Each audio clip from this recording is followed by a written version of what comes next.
Everyone Leads. By Paul Schmitz. Building leadership from the community up. Hi. And welcome to your favorite channel where you can know all about great books in a blink. If you like this content, remember to like and share it with all your friends and family and everyone who's interested in knowing all about great books. How to draw out natural leadership from you and others. Have you ever thought about what it truly means to be a leader? Often, we picture leaders as those with high-ranking titles or in positions of power. But what if that leadership is really something each of us is equipped to master? Despite the ancient urban legend that only certain people have what it takes, everyone can lead. That's not just a little feel-good tidbit, it's a powerful truth that reshapes our understanding of what it means to guide the way for others.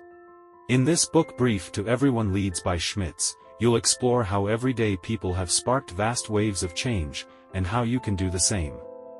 So, ready to uncover the leader within you? Let's get started. First key idea. From grassroots to greatness. Picture the faces of great leaders, entrepreneurs, and social movement organizers you know. Now, strip away the usual imagery of high status and polished Ivy League credentials and imagine young people, women, and individuals from humble beginnings in small towns.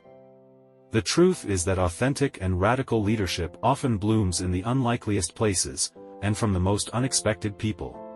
The traditional search for leaders with flashy, resume bling, or celebrity status often overshadows a vital truth: leadership isn't exclusive to the elite. History has shown us that many groundbreaking leaders and entrepreneurs didn't follow conventional paths. They had street smarts, creativity, and a knack for thinking outside the box. The real question we should be asking is not about where leaders come from but their ability to connect, inspire, and mobilize people toward common goals. Northwestern Mutual Life's research on entrepreneurship underscores this, revealing that the best leaders often aren't academic stars but possess qualities like self-reliance and critical thinking. The author's own experiences as CEO of the nonprofit Public Allies have shown him that young leaders from challenging backgrounds make significant community impacts. So much for redefining the face of leadership. Now, how do you incorporate the best practices to go with it? Well, cultivating leaders does not end with spotting potential. You have to nurture them well so they become effective changemakers. Community capacity is key to this, and it's built by engaging those at the margins. Just look at the Cincinnati-based leadership program called the Strive Partnership. Launched in 2006, the program has been dramatically improving high school graduation rates over the years, not by introducing new programs but by enhancing coordination and collaboration among students. This approach, focusing on community building and systemic collaboration, drives sustainable solutions and a higher graduate rate throughout the region today. Leadership doesn't just belong to those with the privilege to exercise the upper echelon's best tools, it's also everyone else's right. Not convinced? Just turn to the author's personal story, which we'll uncover next. Second key idea. A zero-to-hero story. To illustrate that exceptional leadership is rooted in community engagement, let's consider a powerful personal story, that of the author himself. Paul Schmitz started as a self-perceived underachiever in a high-achieving Catholic middle-class family in Glendale, Wisconsin. He grappled with feelings of insignificance amid his family's accomplishments, leading him down a path of rebellion fueled by substance abuse. Facing a critical crossroads after his 16th birthday, he chose recovery, which marked the beginning of his turnaround. The journey was challenging. Struggling with sobriety and depression, Schmitz pushed through the rest of high school and into college. A pivotal summer in Milwaukee presented opportunities that helped him stay on track, a place to stay with a friend in recovery and a gardening and chores settling job that provided financial stability. This particular period of his life fostered resilience, nurtured by a growing passion for environmental fundraising and public policy. Schmitz's commitment to self-improvement and seizing opportunities led to further academic and professional advancements, including a scholarship to Japan and a fellowship from the Johnson Foundation. These experiences and various jobs across industries paved the way for his eventual role as CEO of the leadership-focused nonprofit Public Allies. Schmitz's leadership at the company was transformative, to say the least. While refining the mission and developing new programs, Schmitz navigated the organization through significant challenges, learning from each trial and error. Under his guidance, Public Allies expanded in scope and influence, a testament to his evolving leadership approach. One of Schmitz's most notable contributions was recognizing and nurturing potential in others, mirroring his own journey. When Schmitz arrived, he and many other members of Public Allies had yet to see themselves as leaders. His story resonated within the organization, inspiring others to embrace their leadership potential. Schmitz's involvement in the Obama presidential campaign further solidified his commitment to inclusive leadership. His rise from humble beginnings to a position of influence demonstrates that leadership potential can really be found in unexpected places.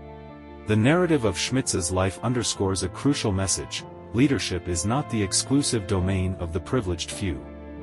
It is accessible to all willing to confront and overcome their struggles and commit to personal growth. Third key idea: leading from the ground up. Leadership isn't just a top-down affair, it's a grassroots movement that has shaped America from its inception. This leadership journey is deeply interwoven with the nation's democratic fabric, technology's evolution, and contemporary leadership theories. Consider the American Revolution, where ordinary citizens, like John Parker and his militia, played a pivotal role. Their actions, alongside those of the Founding Fathers, were crucial in realizing the American vision of democracy. This tradition continued through the Civil Rights Movement, underscoring that significant social changes often emerge from the bottom up, driven by the collective efforts of many. But what about today's world, where technology and diversity keep redefining the landscape? Technology is critical for organizing and leading change, from local neighborhoods to global issues. While critics argue that online interactions may foster weaker ties, the reality is nuanced. Technology can significantly enhance and accelerate community organizing, as seen in the author's experience building Public Allies Milwaukee, where he saw social networks accelerating interpersonal, on-the-ground work, instead of replacing it as people feared. On top of this, the rise of the millennial generation, characterized by a strong inclination toward teamwork, diversity, and digital fluency, is reshaping expectations and leadership participation methods, demanding more collaborative and inclusive approaches. And then there's the evolution of leadership theories. Gone are the days when leadership studies focused solely on great men. Today is a time of more inclusive, action-based models. Take the servant leadership model, developed by the late Robert Greenleaf. This model advocates for leadership rooted in service and empathy, reflecting a growing recognition of the importance of values-based leadership. Marshall Gans, on the other hand, describes leadership as enabling others to achieve shared goals. These evolving theories support the idea that effective leadership empowers communities and embraces collaborative, value-driven methods, moving away from the traditional, elite-focused definitions of power and privilege. Modern leadership embraces technological advancements and evolving social dynamics, acknowledges the crucial role of community involvement in societal progress, and adapts to evolving theories. It should promote inclusivity, encouraging everyone to lead with the resources and knowledge they possess, no matter where or who they are. Fourth key idea: when in doubt, turn to ABCD. Leadership thrives when it orbits around community involvement. Recognizing and mobilizing community assets isn't just an effective strategy, it's the cornerstone of enduring change.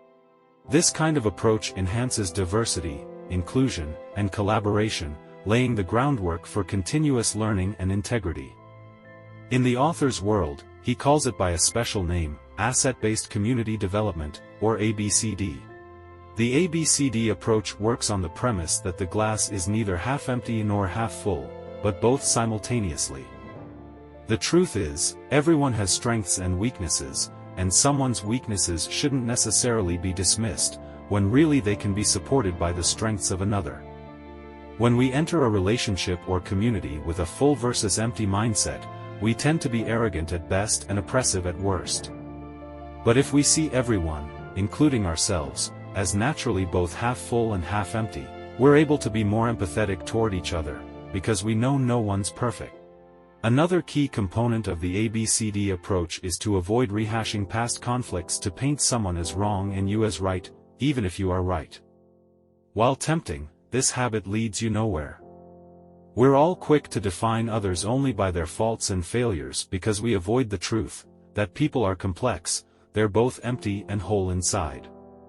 As the author's friend, Mark, once said, you can't define someone's life by the stupidest thing they've ever done. Ultimately, we're all imperfect, contradictory creatures, and that's okay. It's also important to reject the us versus them mentality, and instead embrace the idea that everyone is a contributor.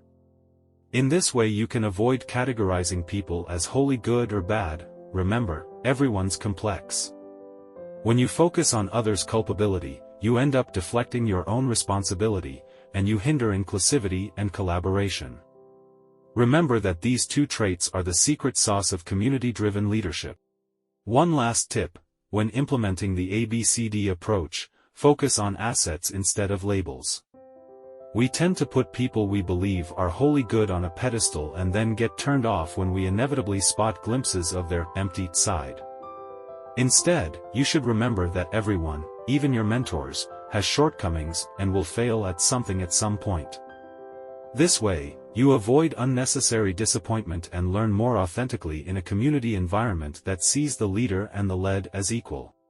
Fifth key idea: connecting across cultures.